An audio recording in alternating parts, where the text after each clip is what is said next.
Okay, let's continue. Sorry, let me see. Continue on the water idea. So it's something called osmolarity. Osmolarity is a way of telling you what the overall concentration of a medium is. Okay, for example, if you have a cell like this, here's a cell, and in that cell you had, say, 10 molar NaCl, 10 molar sucrose, 10 molar glucose. Okay, so here you have different solutions. So if you want to know the overall amount of the molarity of all these three combined, let's call it osmolarity, which is the amount of which is the dissolved molarity. Meaning, let's try this way. So here, NaCl will dissolve in solution to give you 10, right? It's called osmoles, or 10 molar Na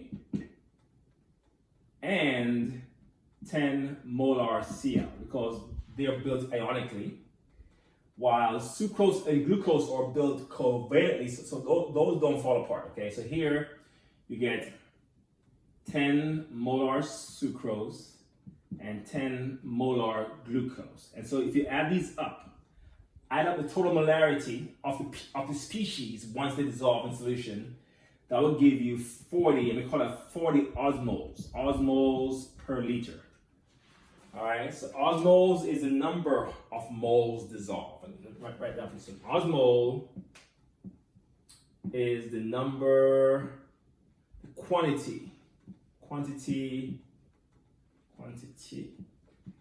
of moles dissolved.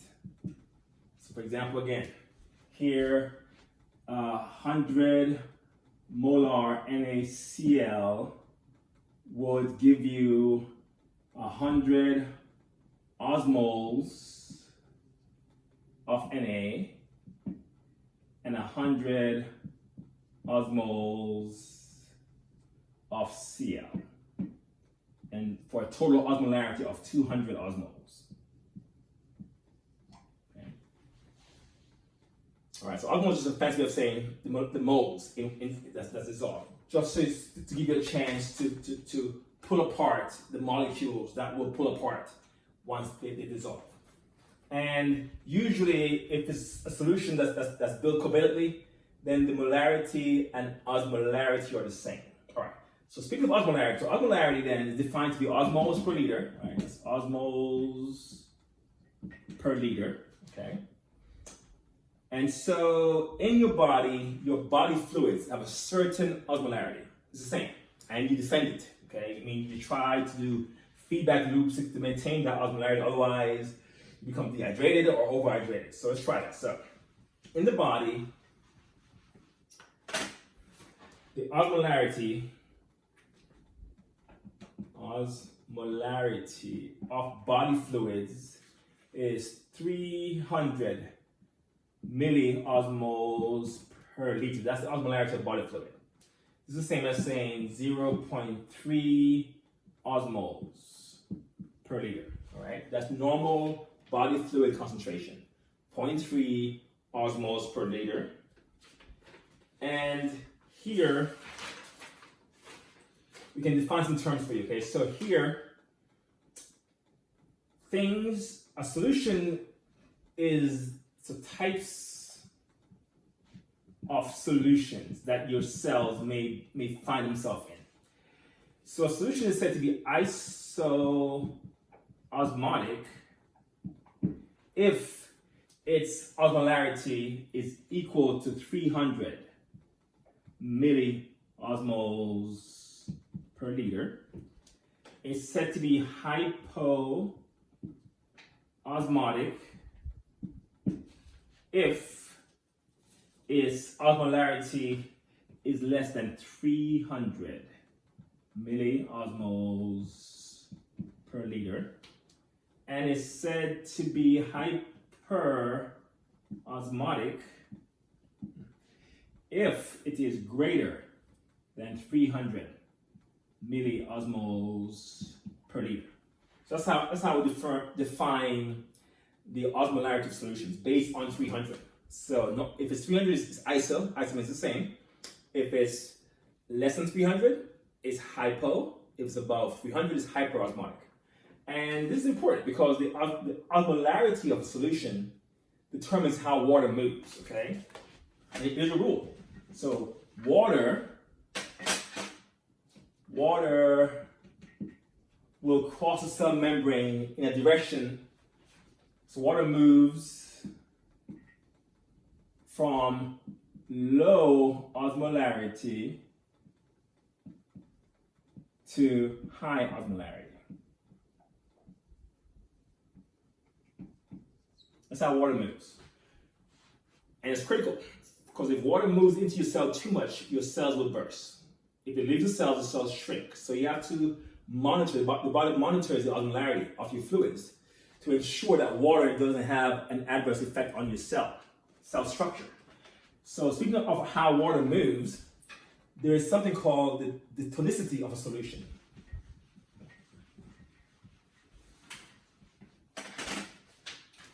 The tonicity of a solution describes the effect of a solution on water movements across the membrane. So, solutions are, so this is your cell, right? So cell is always at 300, right? Milliosms. If it's in a solution like this, and if that cell gains water like this, if water goes into the cell, then this solution is defined as being hypotonic. So hypotonic solutions will allow water to go into the cell. And when this happens, the cell, if it gains too much water, it will burst. So it can lead to lysis, cell rupturing, cell dying. Okay. If you have a case where,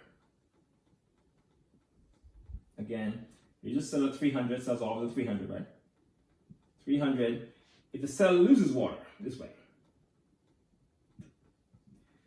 then we define this environment or this solution as being hypertonic.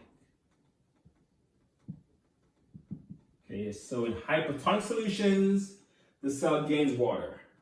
In hypertonic solutions, the cell loses water, and in this case, the cell will shrink, what's called crenation. And ideally, we want the cell. I mean, cell, for example, the cell I'm talking about here could be your red blood cell that's hanging out in your blood, in your plasma. So here, ideally, we want the cell to not lose or gain water. We want it to be equally moved in either direction. Okay. So when this happens this way, where it's going equally both ways, then we define the solution as being isotonic. Okay. And interesting as well, usually these terms, we try to use them interchangeably with osmolarity, which is not always accurate, but it's a good approximation. For example, if this solution was, say, 100 milliosmoles, then water will go in. So here, it will also be hypoosmotic. Here, any solution here that's above 300, let's make it, 350. It will still pull water out. So then this, and in this case, this is defined to be hyperosmotic. Okay, so the point is, most times, hypoosmotic solutions behave hypertonically. And hyperosmotic solutions behave hypertonically. And here, if it's going even both ways, then chances are this will be 300 as well. And here that's defined to be iso-osmotic. Okay, we'll pause there.